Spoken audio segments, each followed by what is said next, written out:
Right, we'll just give it a couple of minutes just to see if everybody else is joining.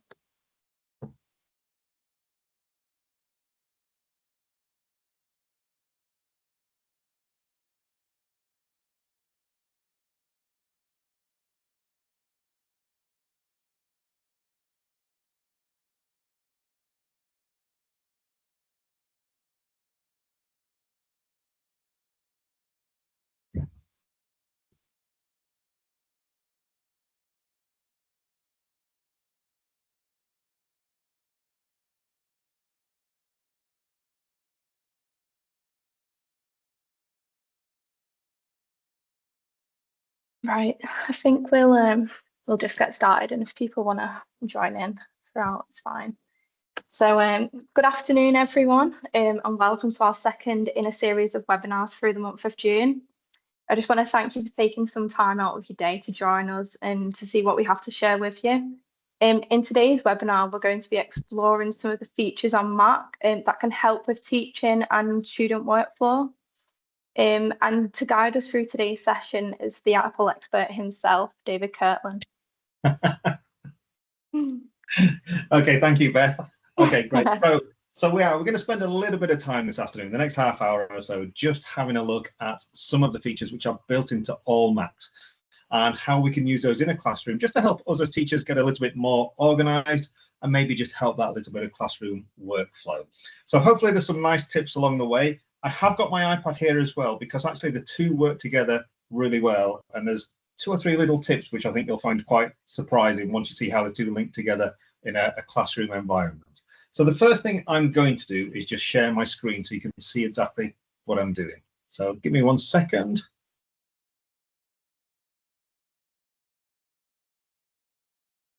There we go. So hopefully you can see my screen now, yeah? So we all nod. Okay, great.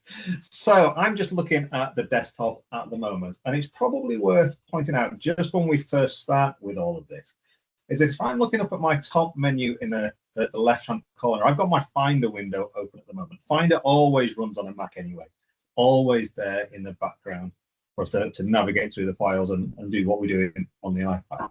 But as a starting point, we do have this little help menu up in the top corner here. And it's worth popping here because to start with, we have this option for tips for your Mac. And there's some really useful little things pop up on here. So if you're ever sat in front of your Mac thinking, you know, I've forgotten how to do this, or I'd really like to be able to do something quick and easy, just jump into this little help center. And it's giving you some examples here in the search bar. How do we take a screenshot? Well, we'll talk about that later, because that's some nice things there, actually. But scrolling down, I just want to highlight, we do have this option here for essentials. And there's just a few starting tips. And you'll get a feel for how this help center works as we go.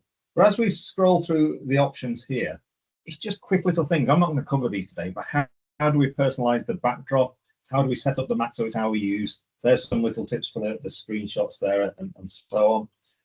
And quick look, just useful little tips to get through it, presented in a really nice, clear and accessible way.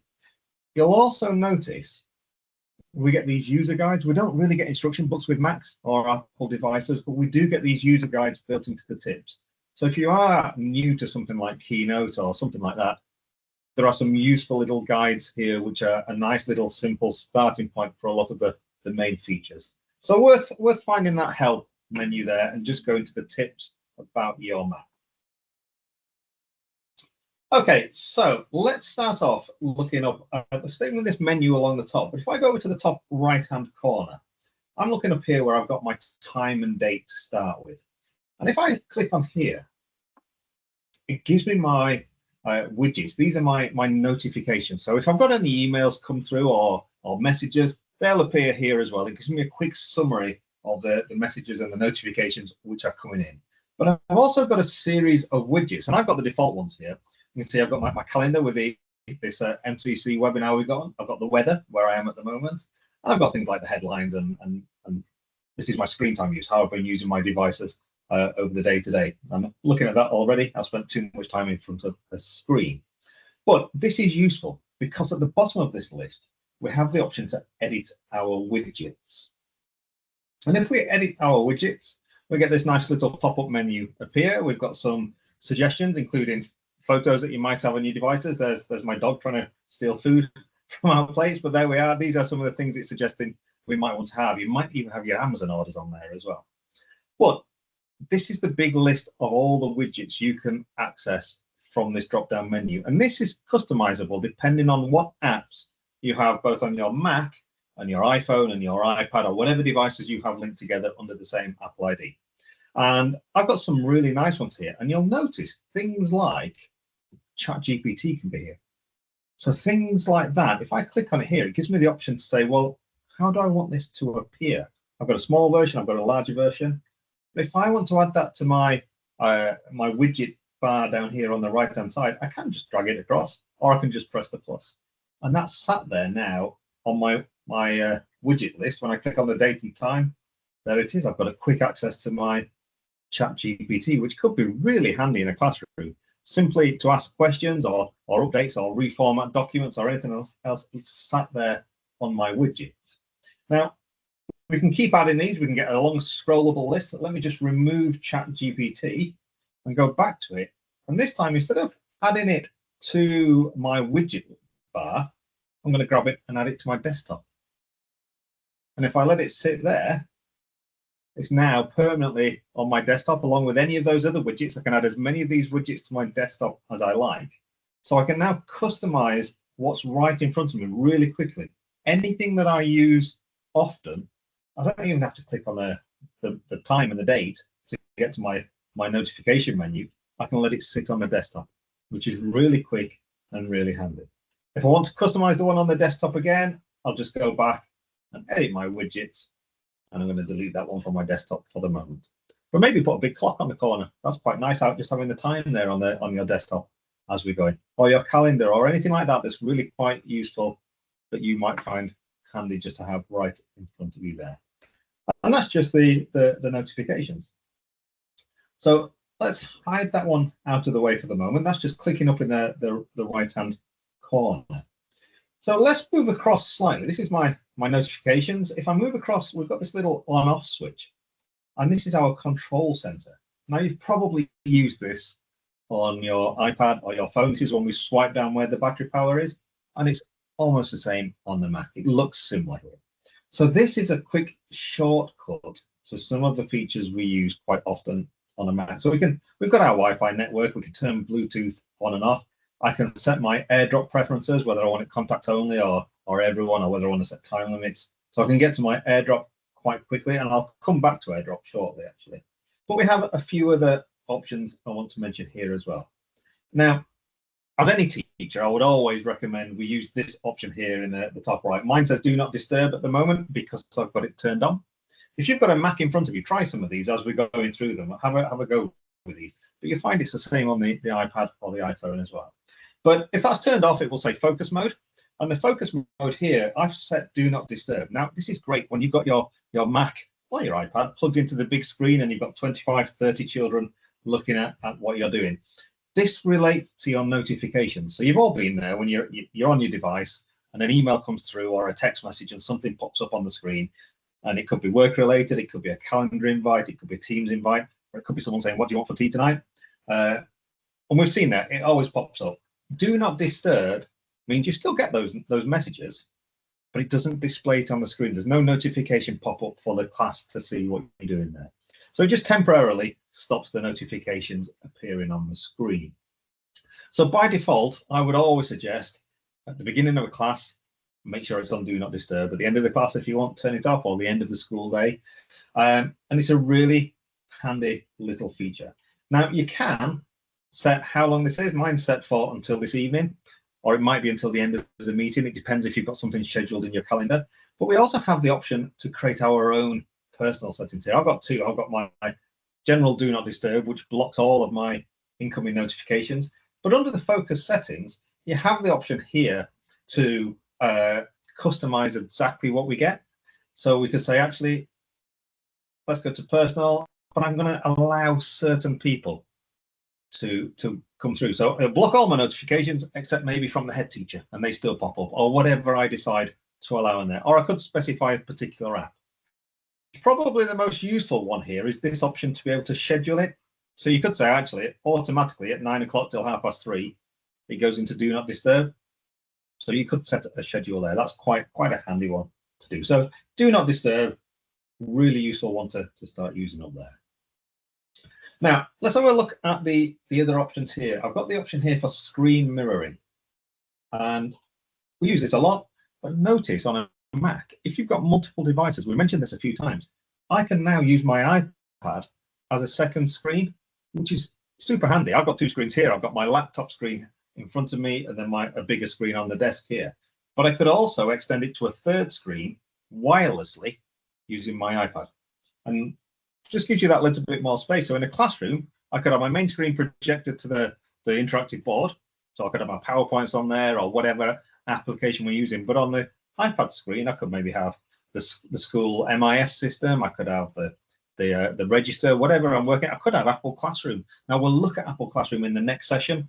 That's how, as a teacher, I can get an overview of what the children are doing on their devices. But maybe I could run that from my iPad screen, but run the rest of the class, the lesson content, from the main screen. So really useful, that one. Just for that simple button there, screen mirroring, wirelessly extend your desktop to your iPad. And the last one, while we're here, we may as well mention we've got Stage Manager as well. And Stage Manager is a useful little tool. I'm just going to open up a couple of applications that we're going to be looking at later on today. So I've just brought up there, I've got Freeform, I've got Pages here, and I've got a Safari page. And one of the things that you'll notice on any computer is if you've got a few applications running, things kind of sit on top of each other. And we get one thing in the way of the other, and we're forever starting to move things around and clicking on things so they come to the front and so on. Stage Manager, if I turn Stage Manager on up here in my control center, and I click on my desktop, notice that all my applications pop over to the left-hand side. So they're still all active, they're still all open, they're still all running, but they're sat over here. So if I think, actually, I want to do a little bit on Pages, I can click on it, and this application comes to the front, and the others still hidden over here at the side. I can still see them poking over the side. As I click over onto Safari, I can jump between these applications quite quickly and easily. So just a nice way of organizing what we're doing. It keeps our screen uncluttered and nice and clear. I'm going to turn that off again for the moment. There we are.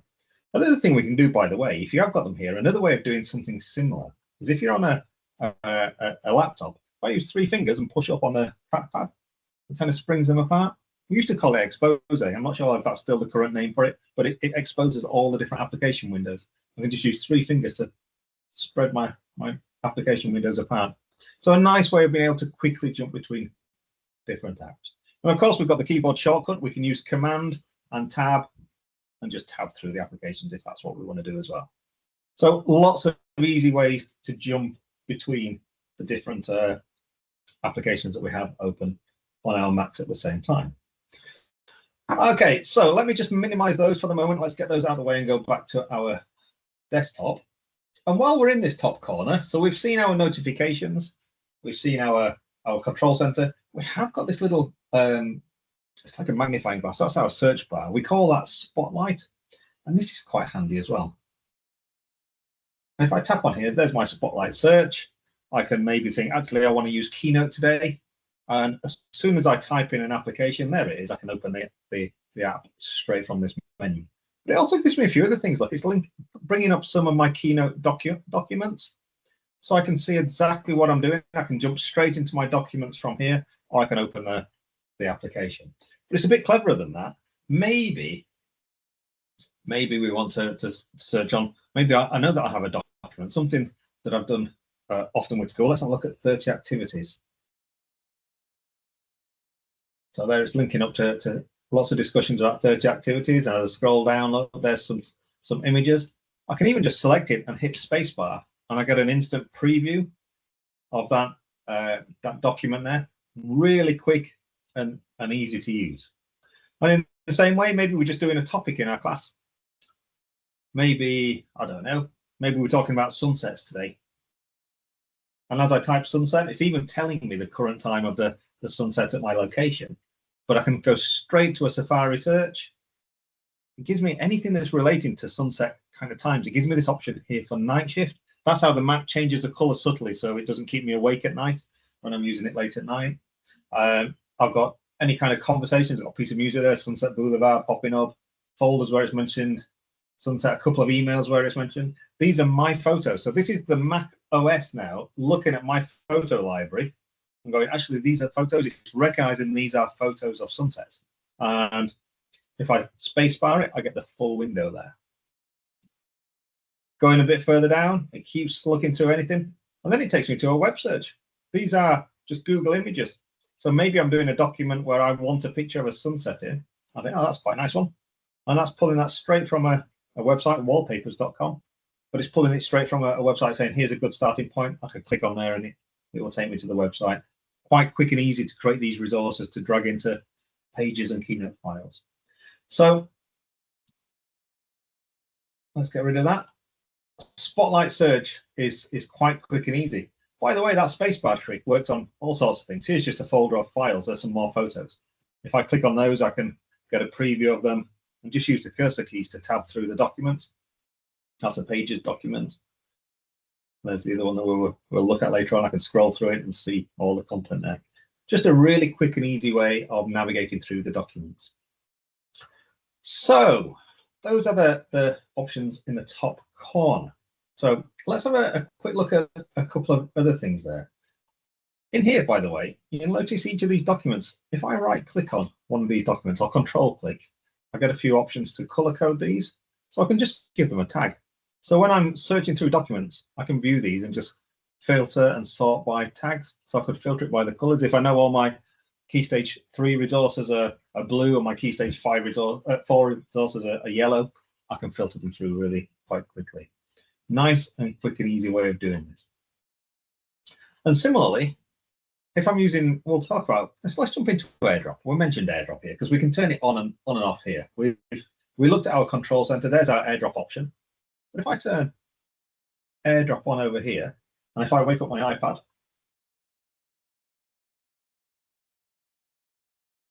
there we go. We can see my iPad has appeared straight in my folder. So if I want to drop one of these documents, let's open up another window. I'm going to drop one of these photos across to my iPad. I can literally just drag it from my Mac onto my iPad, and it will pop up there, sending it now. And there we go on my iPad. If you can see that, it's opened it up straight away on the device. That's really handy. So depending what systems you have in place in school, you might have Shobi set up, you might be using Microsoft Teams, whatever you use to distribute your resources. Sometimes, depending on the situation, it's just so quick just to AirDrop it. If I've got a whole class here, I've got one device that's popped up on my screen, but you might have 25, 30 devices pop up there, and we can send it through to all those children by just dragging those documents there. And in fact, in the next session, when we look at Classroom, we can do it by class. We can just AirDrop once to all of those children. But AirDrop is just a really simple and easy way to wirelessly share those documents between devices. So quite handy there. And while we're talking about that, I'm going to open up Safari. So I've got a web page here. You might want to make note of this web page anyway. This is the Apple Teacher web resource. There's lots of good tips and tricks here anyway for using iPads and Macs in the classroom, especially under things like the foundational skills. So look at the iPad and Mac foundations, and it will give you little tips and tricks on how to do some of these things here. See, notice we've got some options for Mac and Pages and Keynote. I'll let you look at those as you go in. But don't forget, on a Mac, we look for this button here a lot, and on iPads. This is the share button. It's that square with an arrow. Whenever we're doing anything, that will let us send something elsewhere. And we can do the same with website resources. If I press share here, I've got the option to AirDrop, and it will send that link to whichever device there. There's my iPad again. So I could open that website up on this device. Great when you're working with a group of children. Say, can you just jump to this website? Maybe it's a long URL. Maybe it's got some funny spellings in there. We can just open that website up on the children's devices, just using AirDrop. Really quick and easy to do these kind of sharing things. Okay, let's close these windows. And while we're kind of jumping between topics now, you have noticed probably while I've been doing this today, I've been zooming in, I've been having a look at certain things. I've been doing it using the scroll wheel on my mouse, but there's a few ways we can do this. But to do it, we need to turn it on. And the reason we have this is that when I've got my Mac on a big screen, I use it just to emphasize where we are. Sometimes it's hard to follow the mouse around. I can make the mouse bigger when I wiggle it around and do different things. But sometimes I do want to say to the children, just have a look at this. Or maybe this is something I want to emphasize on the screen and make things a little bit easier to use. So let's briefly jump into our system settings. It's the one with our cog. If it's not down there on your dock, you can access it from the Apple menu up at the top, the system settings, takes you to the same place. But the next session we do on this, we'll talk a lot about accessibility and supporting learners. But let's just dip a toe in accessibility. And the one I want you to have a quick look at is the zoom option. And I've got these second and third options turned on, and the fourth one here. So using the trackpad gesture to zoom, this one's turned on. And it actually tells you, straight there, it tells you exactly what to do. It tells you double tap with 3 fingers to toggle the zoom. So this is using the trackpad on the laptop, on the MacBook here. So I'm going to use 3 fingers and tap, tap. And it just zooms in a little bit on wherever the mouse is. Tap, tap again with 3 fingers, and it zooms out again. Really handy to quickly and easily just put tap, tap and zoom in a little bit. Really there as an accessibility tool. But I've also got on use my modifier keys and this gesture here. This is so if I'm using a mouse or a trackpad that's got a scroll wheel, I've selected the control button here. You can change it. You've got a few options, but I've gone for control. So if I hold down control on my keyboard and then use my scroll wheel on the mouse, if you're on a desktop mouse, you can scroll in quite hugely on the different areas where the mouse is. So really quick and easy to kind of make that highlighting point is showing the students exactly what you're talking about on the screen.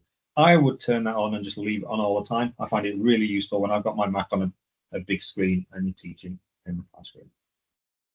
Handy to do that one.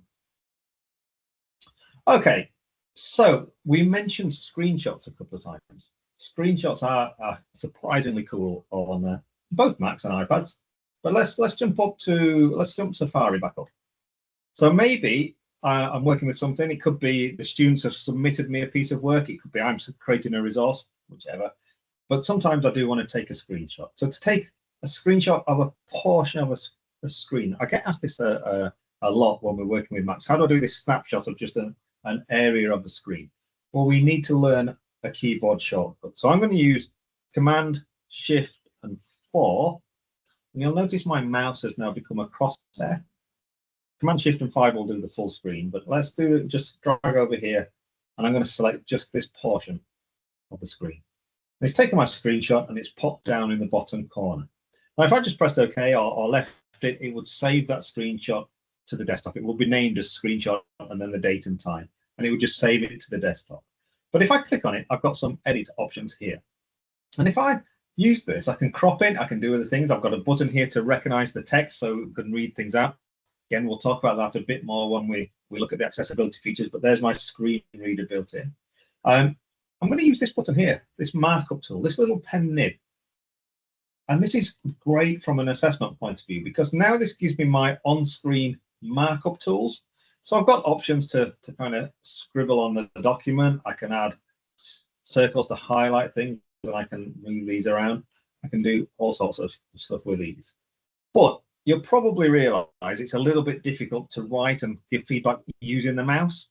So let me just Command Z and get rid of those, because this is one of those really nice little clever things here. But if I scroll along my tools along this screenshot bar here, I've got this one. And it's another pen nib, but it says annotate on iOS device. So if I press that, it gives me a choice. Do I want to annotate on my iPad or my phone? I'm going to go for my iPad. So a bit like we airdropped an image across, but now look, that screenshot, I'm hoping you can see that, has appeared on my iPad. So I can now use a pencil and I can annotate on here, and anything I write on my iPad appears on the screen really quickly as we go in. Really nice and easy way of annotating those screenshots to give feedback to the children. So lovely way of how we can integrate the two different devices nicely. And if I press done, that's just saved. But really clever, you can take a screenshot on the Mac, but annotate it and mark it up to give that feedback on your iPad. So screenshots are quite clever. And there it is. Press done and it's saved to my desktop. Okay. Now let's move on a little bit further now. So I'm going to jump in to Pages. And we've got lots of applications that Apple gives us. Pages is a word processing document. We've got Keynote, which is a really nice presentation tool, but we use it for lots of things like animations and all sorts of things. And we've got Numbers, which is a nice little spreadsheet. But let's have a look at Pages first. And there's a document. It's popped up. I'm going to hide that one for the minute, and I'm just going to create a new file, a new document. And the nice thing about Pages, Keynote, and Numbers is that once you've learned one, they all work in kind of the same kind of way. There's differences between them, but they have the same core way of working. And one of the great things about Pages and Keynote in particular is it has a lot of templates. So depending on what you're creating, there's some really nice formatting options here. Of course, you can start with a blank document and just use it as a word processor. But I'm going to jump in and I'm going to go for one of these templates here. And there it is. It's opened up my template that we can work with. And the nice thing about these templates is that they're really easy to customize and work with. So this is a 2-page template. I've got a newsletter that's set out like this. I don't have to use both pages. I can add more pages if I want and keep going with these. But as a starting point, these templates are here. And it's really easy to just select this text. So we'll stick with a sunset theme. Sunset today, we'll call it, and we can change anything that we want in here. So the text, we can just double click on it, we can edit it. We have all the usual formatting options, which I hope are nice and familiar. If I use my format button over in the top corner, I can change my fonts, my styles, my other kind of things that you would expect to be able to change. And we can work with any of these tools. But you'll notice it's got some photos in here as well. And that's great, but if I'm talking about sunsets, these are perhaps not the best photos. So let's go over to our file. There's one of our photos, and let's just grab it and replace that image. And it literally just lets us switch those images by dragging it in. I've done it from a file on my desktop. That could equally be a photograph from a Safari search. And I found a nice photo on a web page. I can drag it straight from Safari into my document. I don't even have to save the image. I can just drag it from one to the other. Likewise, we've got these nice formatted round images here. Let's put this square one in there. And it's formatted, it's taken the formatting with it as well. So it's just slick and quick and easy. Now, before we have a look at that other document, there is a really nice thing we can do here. So maybe I've written this nice kind of newsletter. Maybe this is going out to the parents. Maybe I need a little picture that I want to put on here. This could be, and depending on what I'm doing, it could be a picture of student work. It could be a picture of the children. But I want to take a photo to add into our document.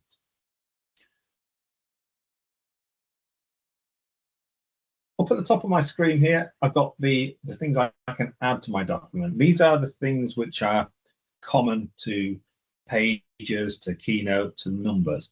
But I can add extra text boxes. I can add shapes. These shapes are really quick and easy to add content. There's lots of things here. There's all sorts of different shapes that we can add, and we can customize them and resize and use. Really nice for making animations and so on. But the one I want is under the media browser. And as a side, we'll notice we can record audio, we can put web videos there, links to YouTube videos. But I've got this option here to use either my iPhone or my iPad, because they're linked in the same way we've been before with our Apple IDs. And I can either take a photo, I can scan a document, or I can add a sketch. So I'm going to add a photo to my document. And it says, do I want to take this with my iPad? Now, straight away, my iPad has popped up with the camera. Let's turn it around, and I'm going to say I'm the author for this. So we'll put a fairly horrific selfie in there.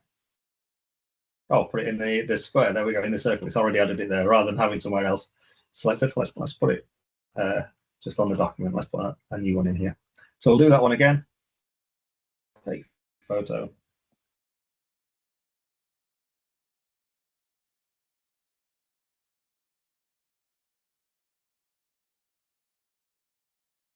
So there's our photo. It's fairly horrible, but we can resize this and we can stick it in our document.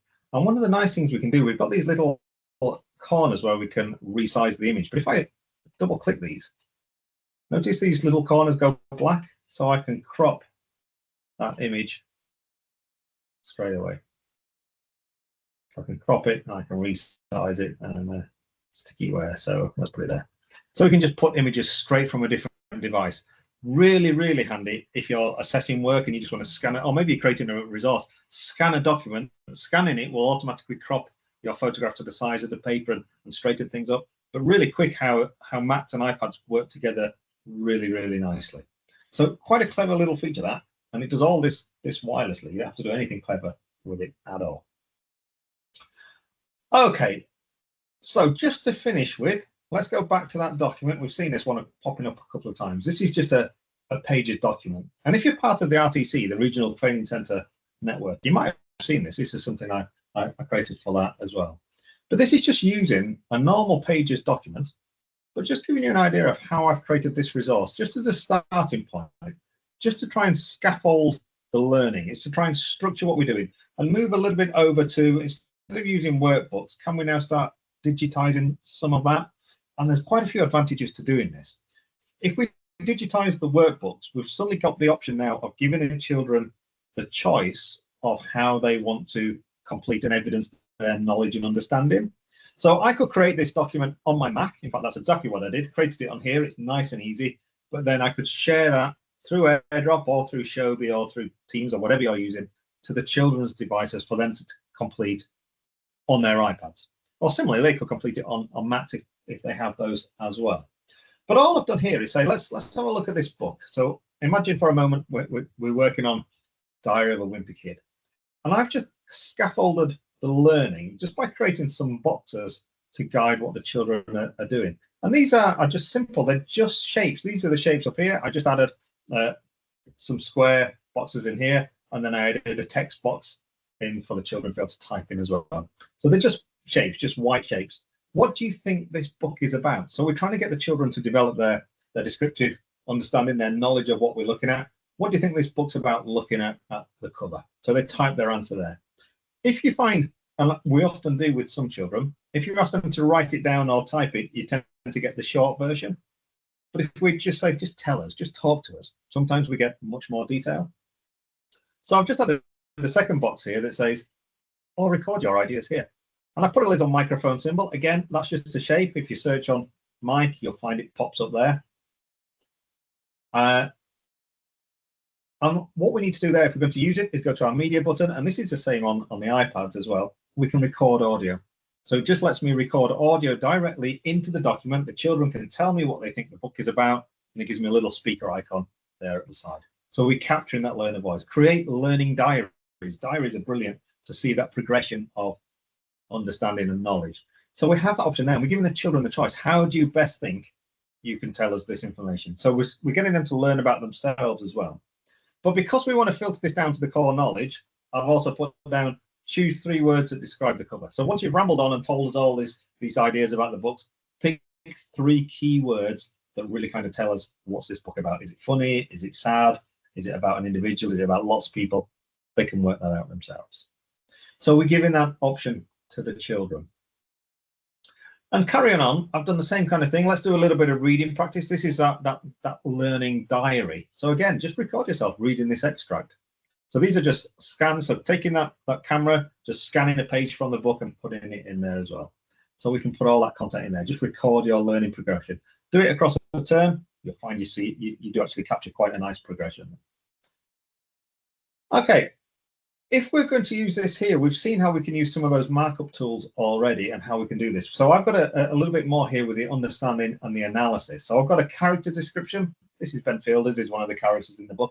Again, read the character description. Let's think about the comprehension of this. Give us an explanation of why you think this character is important. So again, we're asking them children to go to that media button and record audio. And just like the beginning, filter it down to 3 core words to describe that character. So that's emphasizing that understanding. And the last one I've put in this example here is using the markup tools. So if you are doing this on an iPad and you've got some styluses in the classroom, this is brilliant. Just go through here and look at this document, and can you highlight, in this case I put the verbs, but it could be whatever element of grammar you're working with. And how would you describe the style of writing? So we're really scaffolding that knowledge, that understanding, and really trying to draw what the children are doing. Now, in reality, I've done 5 pages here. You probably have 10, 11, 15, 20 pages. You'd have a bit more depth to it. But what I'm trying to highlight is these are some of the key approaches. We've got recording audio, we've got annotation, we've got all sorts of things in here, just using pages. And a really easy way to create these just on pages on the Mac and then share them to your devices in the classroom. Okay, so Beth, do we have any questions along the way? We don't have any questions, but does anybody have any right now? No, I don't think we have any, but I know that this whole recording will be put on YouTube for people to revisit anyways. Great, so hopefully that was just a little bit of an introduction to finding your way around a Mac and the things which make them really nice and easy for us to use in a classroom. Let me stop sharing that screen. So hopefully you've got a few little ideas, a few tips and tricks, and particularly the way the iPad and a Mac work together so we can create those learning resources really easily, but also how we might use it for assessment as well. So lots of things. We've just started the ball rolling, really. The next session, we'll have a look more at the accessibility features and some of the built-in tools, both in Safari, because that's quite a nice way of accessing some of the resources, but the wider macOS accessibility tools as well. And I think that's on, is that Thursday, Beth? Yeah, is it 19th? Yeah, that Thursday? Yeah. Thursday, Friday? Yeah, Thursday. Yeah, this Thursday, yeah. I think. Yeah. Yeah, so that one's all around personalised learning. Well, a big thank you to you, David, for leading today's session. I mean, I've even learned stuff today, enjoying these are really, really good. I know you've just mentioned we do have the 2 upcoming webinars as well. Just want to remind everyone that we've got the one on the 19th, which is this week, and we do have one on the 23rd, which is around how you can manage your Mac. That might be one that you'd like to join on as well. But thank you again for spending your time with us, and we hope you have a great rest of your day. Great, Thank you, everyone. Bye.